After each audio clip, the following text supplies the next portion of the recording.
All right, rock and roll. Welcome one, welcome all to the Scorched Earth Political Podcast. I am your most happy host, John, and if you could, hit that like and subscribe button. It means a lot to us, and feel free to leave a comment.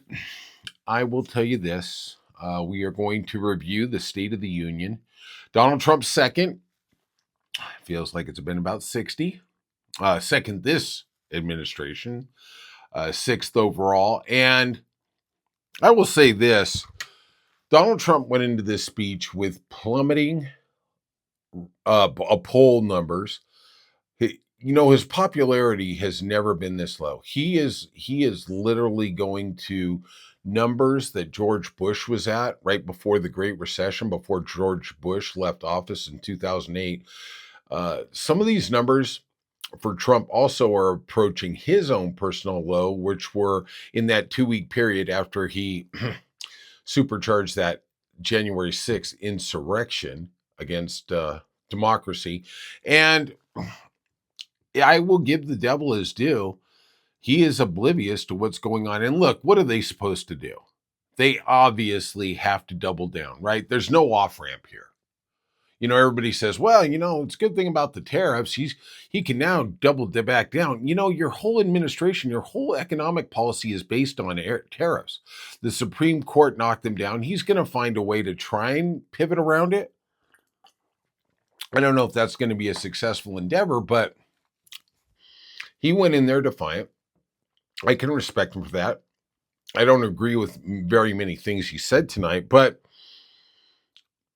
I would say one of the more interesting things is when he entered the chamber, he has to deal with the Supreme Court justices who overturned, invalidated his signature policy of the arbitrary executive order tariffs. And, it kind of is like, I don't know if you've ever had this. I haven't, but I've had friends who told me about this, that you've got an ex and you're at a party or a social event and you're with your new person and they're with their new person and it is awkward. Well, that's what it was like. John Roberts, Coney Barrett, and some of the others were there. And God, it was just, Donald Trump wasn't happy. But he really couldn't double down that much. He said it was a bad decision, blah, blah, blah. Of course he's going to say that. I mean, it is what it is. Like I've said, and I'll say it a million more times, how in Article 1, Section 8, when it says Congress has the sole power to impose tariffs, did 3 justices come up with some gobbledygook about how he was able to do this outside of Congress? I mean, yeah, everybody's congratulating him for the 6, but I'm still wondering, how did the 3 come to that? If we put up there, like I've said, is water wet? It would be 5-4, 6-3. I mean, that's how bad that decision was for those 3 justices. And we know how corrupt Alito, Thomas, and Kavanaugh are. 2 or 3 of there are sexual harassers. It seems like there's a common theme in this Republican Party. But 30 seconds into the speech, Mike Johnson and J.D. Vance, who were seated behind the president, stood up. And I was like, oh boy, we're in for it. I would say, and I love politics. I love talking and sharing my opinion. I love your comments. Please feel free to drop them. But man, I'm telling you, I really must love you, because to watch the State of the Union, I mean, this is like this is the political version of being waterboarded. I mean, literally, I wanted to gouge my effing ears out. My eyes, too. God, I was like, wow, how are we doing this? And then, I was like, okay, the circus is up and running. Donald Trump came onto the podium. He stood there to enjoy it. And honestly, maybe he understands, because of his declining health. And man, let me tell you, that makeup on his hand for the bruising, with all your money, with all the money you've stolen, all the money you've grifted, couldn't you get a better makeup artist? Hello, Hollywood. Geez, wear some gloves. The same things you have to do when Melania says, if you're going to touch me, make sure you got gloves, because I don't want your repulsive leopard lizard skin to touch me. Yeah, no kidding. Of course, she was there, and it was funny. They talked about somebody who had been there in World War II who had liberated some island, and honestly, I like very many congressmen we saw during this. I was nodding in and out, and they were focusing on the gentleman next to Melania, and then come to find out, the real gentleman, the real hero, that hero was like 6 seats up, and I was like, wow, somebody's doing a great job with the camera here. They're nodding off too, but whatever. So he did say that, and I one of the things I really agreed with him was he talked about it was a turnaround for the ages, his 1 year, and I would say absolutely unequivocally the Republicans couldn't clap enough. I would say he did that, but in the wrong way. Almost every major economic data point has trended the way away from the president. I mean, I was looking at YouGov and CNN poll numbers yesterday before the speech, and he is cratering to like 22, 24% of approval with independents. And when you're looking at the political calendar, look, Republicans, Democrats, when their person is in office, they are going to double down. They're going to sit there and go, yep, doesn't matter. It's like Icarus. I don't care how close we fly to the sun. We're going to be okay. Oh, wait, the wings melted and then we drowned. That's what the Republicans, that's what the Democrats. It's the independents where you really have to get an understanding of where this political thermometer is going.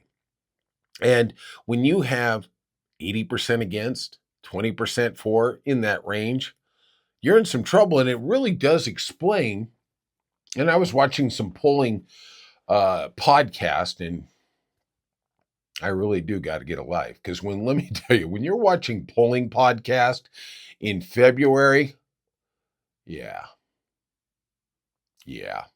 So, God, that's so pathetic even when I say it. I can't even make that up. That they were talking about, they can't get a grip on what poll numbers and the poll results we've seen, like in New Jersey and Virginia and Miami, where for the first time in almost 40 years, we had a Democrat become mayor. And how did we have a district in Texas and basically Louisiana that were plus 14, 18, 20 for Trump, swing 12, 14, 16 for a Democrat, plus 27, plus 31. And the pollster was saying, we are not seeing in the data the results that are actually happening. Mikey Sherrill was supposed to barely squeak out a win. I think it was a 12-point win. Spamberger is supposed to be a couple-point win. It was a 14-point win. I mean, we are seeing really amazing things. And I was fascinated by the pollster saying, we keep looking through data, and we cannot understand what's going on. And honestly, these kind of things happen. Look at 2016. People really didn't understand what the Donald Trump effect was. Now, I do think there was absolutely unequivocally Russian collusion there. But let's take that out aside. That nobody really saw. I remember watching that election with my friends from MoveOn.org, and the first 3 hours, it was like a party. Let's break out the champagne. We're all cool, kumbaya. And then the last 3-4 hours, at like 1:00, it was a horror show. It's like, oh my gosh. Another thing that happened, as we talked about the turnaround for the ages, obviously when he doesn't like an economic number, he just straight out lies down on it. He just straight lies, 11,800 illegal aliens, blah, blah, blah, just make it up. Nobody, I appreciate organizations, CNN, ABC, NBC fact checking, but really, we all know he's lying, like with every breath he takes. Okay, so he lied about the inflation of Biden. He lied that he didn't have the biggest tax cut ever. He lied about how many immigrants came in, and just look, it's political grandstanding. Democrats do it, Republicans do it. Very few Republicans do it as adamantly as Donald Trump does. But I thought, really, you can call it the highlight. I would call it the low light. Let me get back to one quick stat. he did say, and I was surprised nobody really picked up on this in the social media. He said we lifted 2.4 million people off of food stamps. We got them off food stamps. It's because they cut them from the big, beautiful bill.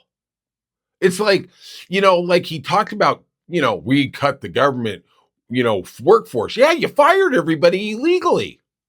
Like, how are you taking credit for that? Oh, I got people off food stamps. Yeah, I ended the program basically. Well, no, he didn't end it, but he ended it for a lot of people. It's like saying, and I don't think this is actually going to be a pivotal point, but let me give something for the president. Assuming in his incredibly declining health, he makes it to a third State of the Union address. Maybe next year he can say, hey, I kicked 18 million people off Medicaid. Oh, I helped elevate them off. It's all in the nuance. It's all in the word, right? That's what he does. And it is corrupt. It is just insidious. It's like saying, well, I got people off welfare. Yeah, and they became homeless. Well, one problem leads to another. You're not coming up with solutions. And believe me, this administration, this Republican Party, this ecosystem that is on the right is not about solving problems. Absolutely, unequivocally. They are not about that any way, shape, or form. They may take credit, they may project it, but it's all nonsense. And we do live in a country where people are struggling so effing hard, they don't have time, they don't have energy to care for their lesser brethren and sister. And it's sad, but I understand it. I'm not castigating the middle class. I'm not castigating the lower class because they're attacking all of us. The only ones that they are empowering are the rich. All right. Then they brought in the hockey team. He said, we're winning too much. Oh my God. Winning too much. Yeah. I'm a Red Sox fan, and I've seen the Yankees. I've been looking over at the Yankees, and the Yankees won a lot. I don't ever remember the Yankees saying we win too much. Even when they won, they said, we're going to keep going. Donald Trump isn't winning. What has he won? What has he accomplished in his first year? The big, beautiful bill. He passed no other legislation. He passed the big, beautiful bill, which gave enormous tax cuts to the rich, the more affluent in our society. And then he really doubled down. Well, we don't, there's no taxes on Social Security, tips, and overtime. I will say this. I was in Laughlin to visit my niece not too long ago, and there was two ladies at the other table, and they were like, oh, I can't wait to do my taxes. One was saying to the other, and she goes, why is that? And she says, because I'm not going to have to pay taxes. I was just on Social Security. And the other lady looked at her and goes, what are you talking about? And she goes, well, Donald Trump said I wouldn't have to pay taxes on my Social Security. The other lady informed her that she had done her taxes and her tax rate was the exact same as last year. That lady is in for a big surprise come April 15th. And if you look, drop it in the comments. Is there somebody out there who's not getting their overtime taxed? And if there is, this is a little sleight of hand they did in 2020, and I saw it on my paycheck, is they deferred taxes, but you ended up paying them at the end of the year. They didn't take them out in your check. I can't remember the clause. I'm not an accountant. I'm not a CPA. But there was actually something they did that instead of, let's just say 24% they were taking out in your overtime, they only took 18%. And then at the end of the year, my accountant goes, oh, by the way, your refund isn't going to be, or you're going to owe some, I forgot what it was that year. You're going to owe. And I said, well, how does that work? And they go, well, they didn't take out the proper amount of taxes in your withholding. I haven't had my taxes done, but let me tell you, when I do, I'm going to come in and tell you. I'm going to tell you what the real numbers are, because this is all just propaganda and BS. Ask anybody around. He tells you affordability is okay now. It's not. I was just talking to my mom. We were talking about going to the supermarket. Honestly, somebody out there is telling me their prices are going down.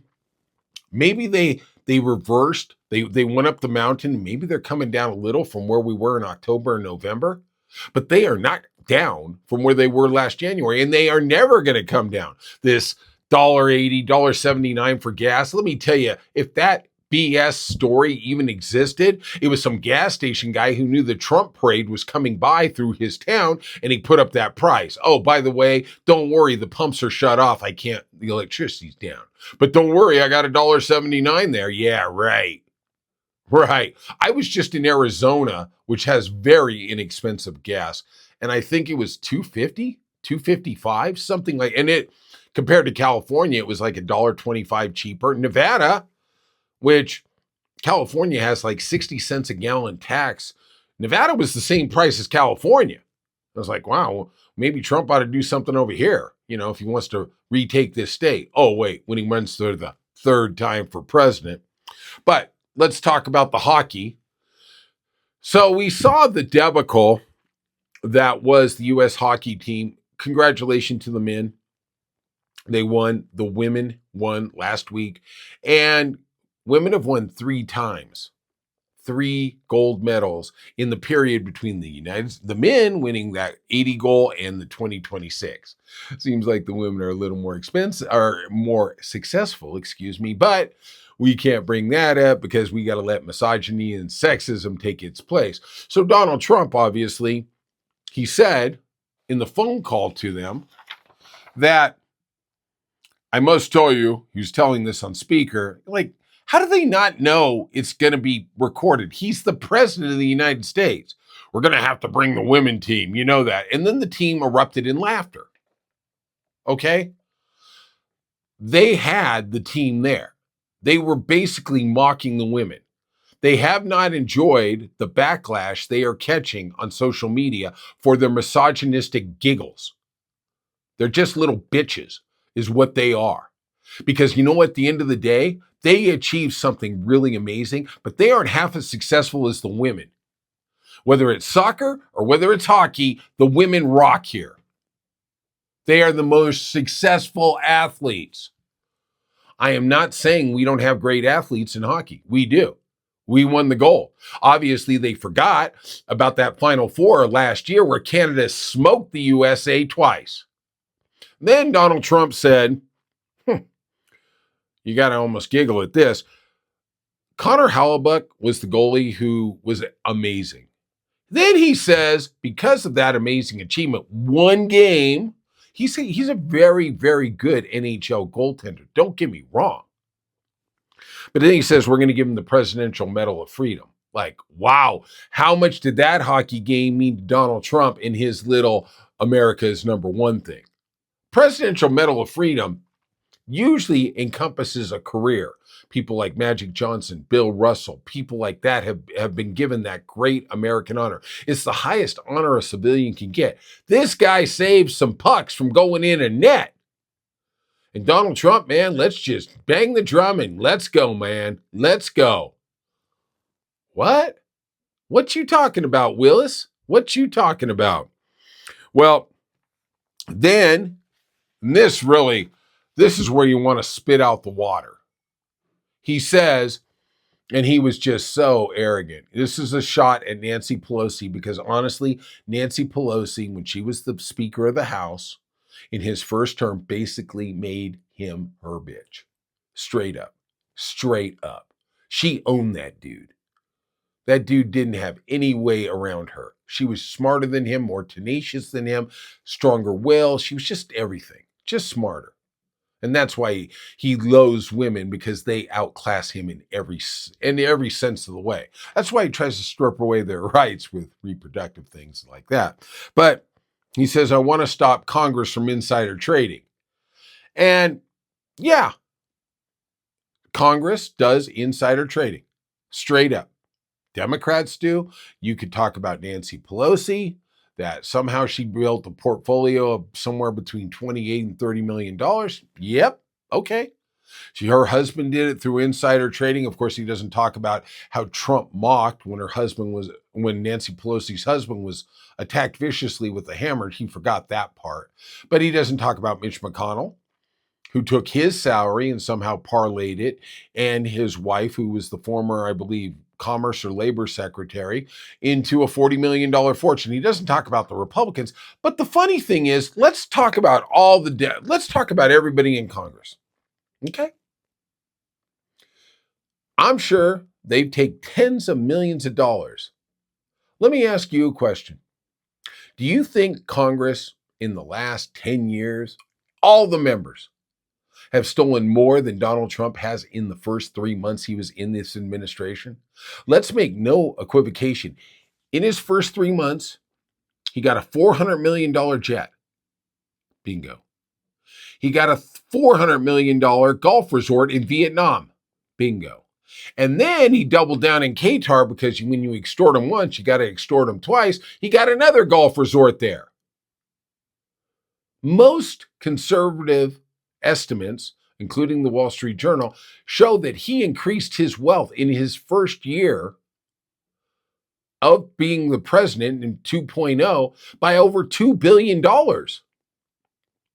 And this guy's got the gall. Also, you really want to do that? Let's go. Let's go start looking at the trading that was done right before Liberation Day and the rumors that Pam Bondi sold her $6 million stock portfolio literally hours before the announcement, and then the stock market cratered. It went down 400 points. It went down 10 or 12% in the next couple days.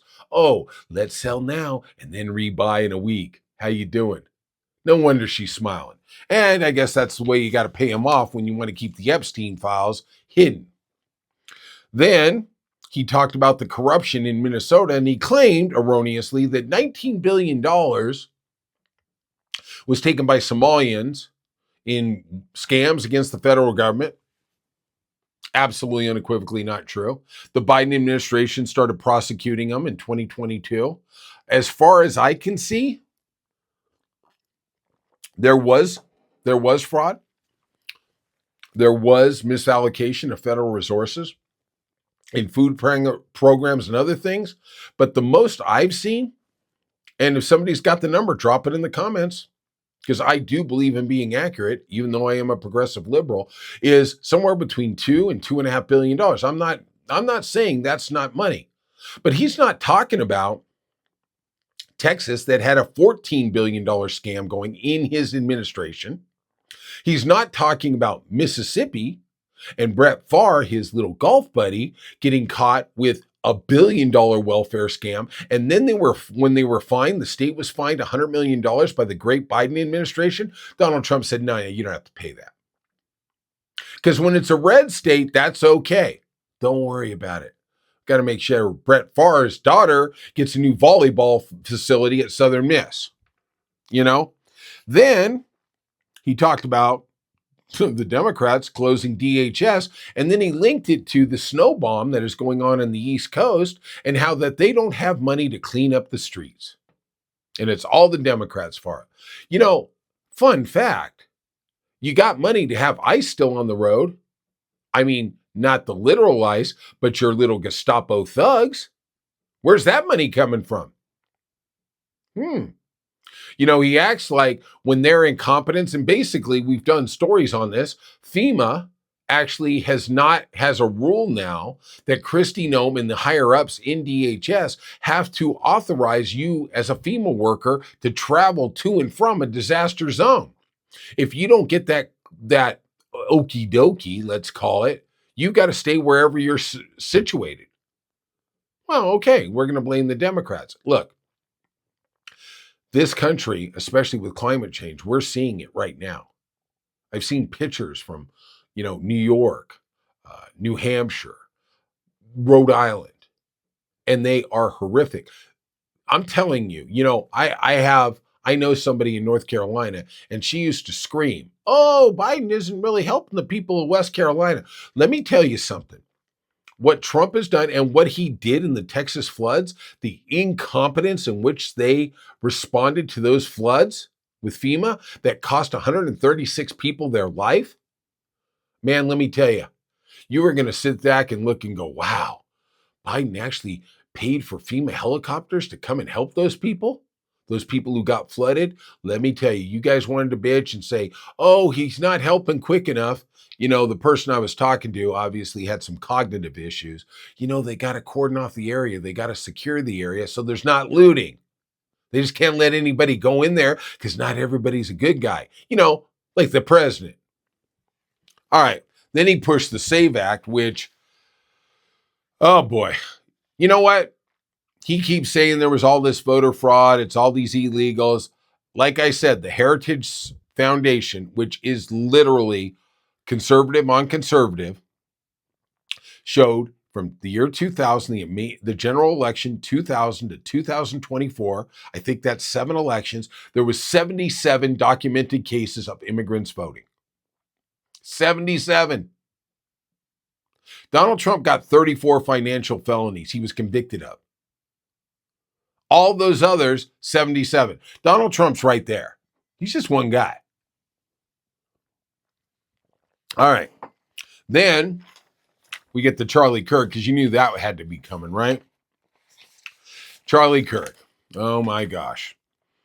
He said, when he said this, he said, we should reject political violence. And literally, I couldn't believe it. He's standing in the Capitol where he got his little MAGA warriors, Oath Keepers, Proud Boys. He got them together for his January 6th rally, and then he says, go up there and fight like hell. Jack Smith obviously has more corroboration about his insidious effort to fuel. What did Jack Smith say? That the Trump administration or the Trump organization or the Republican Party, one of the three, spent $12 million bringing all those people into Washington, D.C. on January 5th? Ooh. Well, let's not let facts get in the way of his political propaganda. Yeah, saying that. It's just so, the irony was so rich that he's talking we cannot promote political violence when he was standing in the Capitol that he told his sycophants and his little culties to go overrun to stop democracy. Then he said, oh boy, he was on a roll. I'm just going through some high points here. He destroyed Iran's nuclear capability. Last week, his envoy, Steve Whitikov, said Iran was 1 week away from getting a nuclear bomb. One hand doesn't know what the other's doing. Then he said Iran, which was totally destroyed. Then in his next sentence, this is the president himself, says, they're very close to launching missiles that can hit the U.S. Wow. So you destroyed all their capability, but somehow they're on the precipice of attacking the United States. Why don't you just come out and tell them when you're going to launch the attack, Mr. President? Then he said, Iran killed 32,000 protesters. Okay. So when you sent the tweet saying you were going to protect the protesters, most international observers said that at that point, Iran had killed somewhere between 2,000 and 4,000. Now you're saying there's 32,000 that the Iranian regime illegally murdered. Why didn't you step in before the next 28,000 got offered up to Allah or Muhammad? Hello? There's not a lot going on there. And like I said, it's like Chinese food. 10 minutes after the speech, we'd forgotten everything except for the lies because it was nothing but lies. And look, the Republicans got to back him, but I will say this, as his numbers keep cratering, he is in some dire political situation. I do wonder what's going to happen. He really didn't talk about the tariffs. He said the tariffs, we got this huge amount of money from the tariffs. He didn't talk about the $2,000 check he was going to give us. He didn't talk about the $5,000 check he said Doge was going to give us last year at that State of the Union. Guess it must have slipped his mind. Like I said, I really don't understand why we have a State of the Union. It's basically an hour and a half. It was the longest State of the Union in history. It's basically a 90-minute political propaganda speech for either party. Okay, fine. You want to do it. I thought the Democrats were pretty respectful. Omar, Rashida did get under his skin a little. It was kind of cute. But hey, look, that's what democracy is. You really want to get into it, go over to the British House of Commons. Man, they're literally throwing water balloons at each other when they're speaking. All right, that's it for today. I will say this, the State of the Union was pretty much what we thought. It was filled with lies and innuendos and a little race baiting and, just all that kind of good stuff because he is heading into year 2 of a failed presidency. And I was amazed how bad his hands looked, how bad the makeup is. I mean, he really, really honestly must be in a serious health decline if they can't cover up his hands. The back of his hands, there's something going on there. And I mean it in a very serious and sincere way. I am not hoping ill health for him. It looks like somebody else has already taken care of that. All right. If you could, hit that like and subscribe button. It means a lot to us. And we will see you soon on the Scorched Earth Political Podcast.